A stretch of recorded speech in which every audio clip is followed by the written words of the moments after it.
How you doing, guys? I'm recording this on Sunday morning, September 27th. Obviously, I'm on the boat again because it's just plain quieter down here. And we're going to start getting into McLaren. We're going to be doing McLaren on Mondays, and we'll be doing church music on Wednesdays. There will be videos. There will be some written assignments. But mostly I'm trying to provoke thought. Basically, where McLaren is going, he really gets into it into chapter 3. And that's where he basically challenges our fundamental beliefs about how we interpret. Where's that chapter 4? Well, it's part 1, unlocking and opening. And starts on page 33. He says, "Can we dare to wonder, given an ending that has more evil and suffering than the beginning, if it would have been better for this story never to have begun?" Now, what story is he talking about? He's talking about the traditional Western Christianity's understanding of Scripture. And he illustrates it with 6 lines. There's Eden, there's the fall, there's condemnation, and there's hell or damnation, or an upward to heaven, one of the two. And by this conventional way of thinking, the vast majority of God's children are going to suffer and burn in hell forever. These are God's children. What kind of a God does that is what his question is.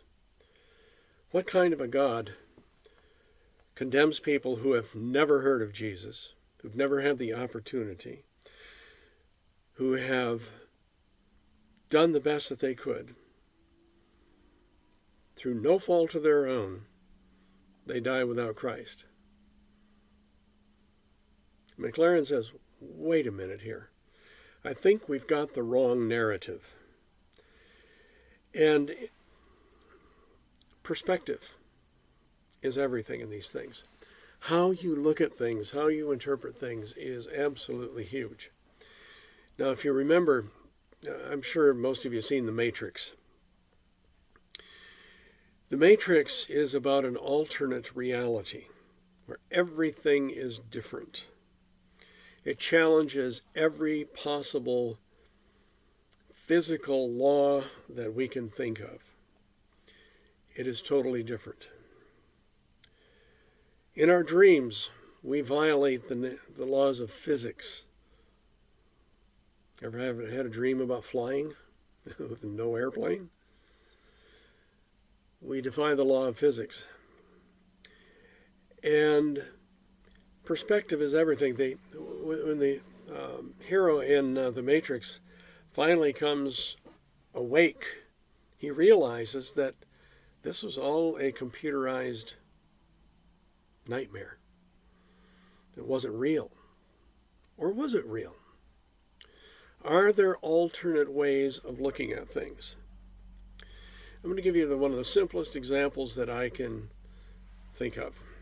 See my thumb? If you were to describe my thumb, not a lot there to describe. But I would say you're wrong. You're wrong. Because I'm looking at it from the opposite direction. And I see a thumbnail, I see creases at the joint, and so on. See?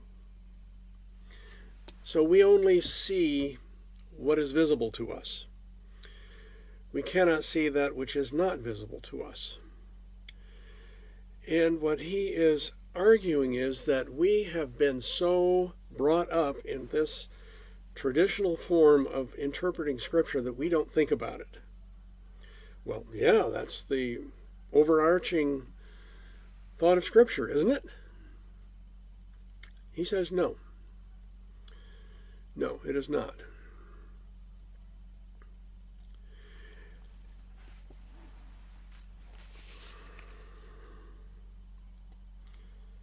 says that's why the quest begins not by tweaking details of the conventional six-line narrative, but by calling the entire narrative scheme into question. We do not for a single second say these 6 lines present the true shape of the biblical narrative, but we reject it. Rather, we stare at this narrative, scratch our heads, and with a bewildered look ask, how in the world, how in God's name could anyone ever think this is the narrative of the Bible? Got you thinking, doesn't it? And this is what your generation is challenging. This is where they are. They're saying, we reject how you have interpreted. We reject your Christianity. We think you got it wrong. But they are searching. They are seeking. What is it they're searching? Well, they're looking for home. The same as all of us. But they're looking for more than that. I mean, think of it. Okay, I'm saved. That's it, right? Okay, we're done. Really? Yet that's how a lot of Christians live.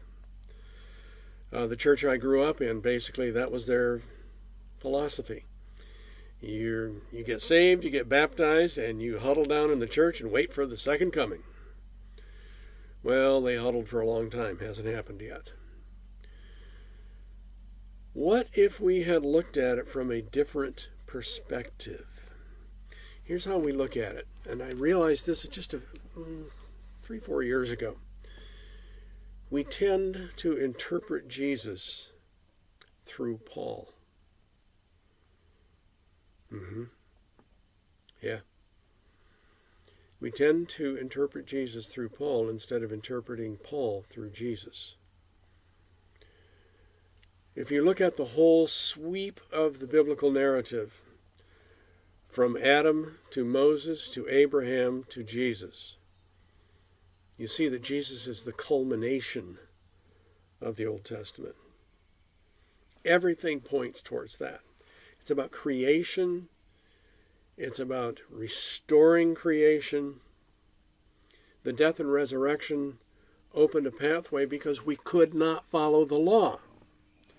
613 different laws covering pretty much everything, and we just could not follow those. God said, well, okay, that didn't work. Got to find a different way to do this. And so he created grace. But here's where we get in trouble. The Lutherans rebelled against the Catholic Church. Calvin pretty much rebelled against both the Lutheran Church and the Catholic Church. The Presbyterians were a branch of Calvinism. The Anabaptists rebelled against all of them, and they all insisted they were right.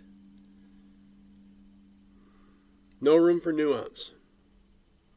If you go into our library, you'll find some texts called systematic theologies. Almost all systematic theologies are written by Calvinists. And so they have a certain perspective. They may phrase it differently.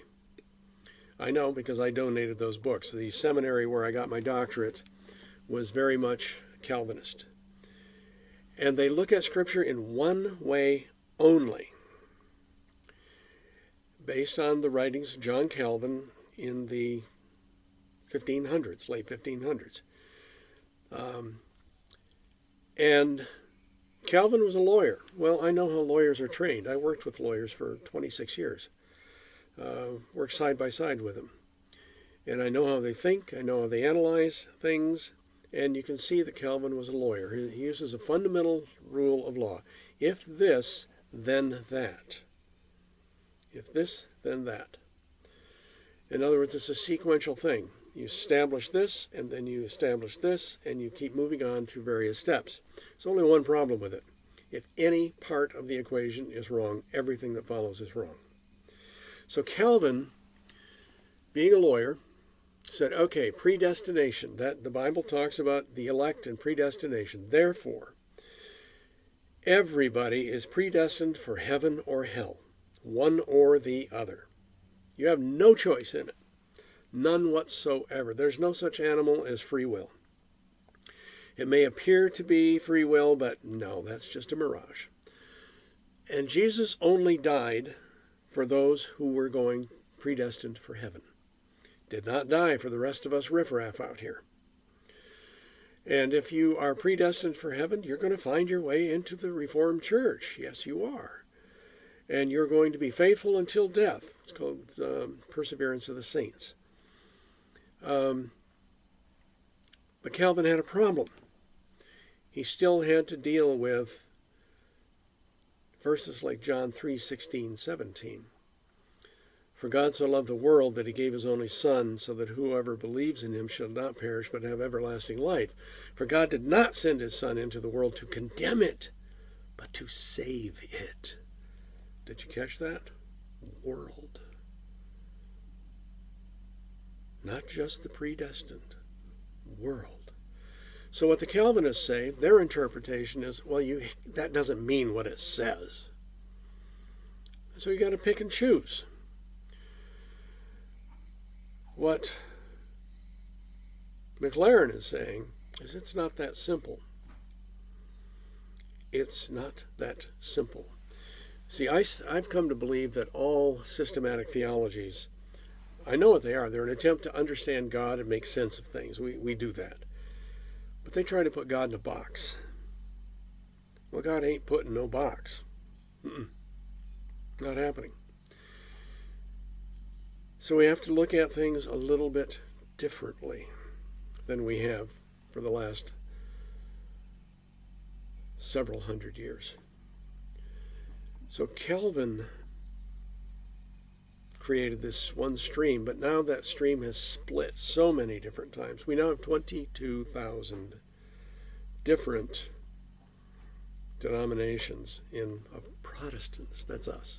Protestants, the ones who rebelled against the Roman Church. 22,000. That's ridiculous. And none of them play well with each other. The churches here in the Tri-Cities, for the most part, don't talk to each other.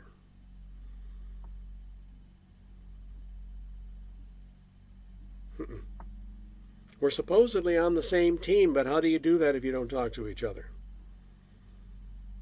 It's because we're not on the same team. We have our own way of doing things, our own beliefs, and if you disagree with us, well, go somewhere else.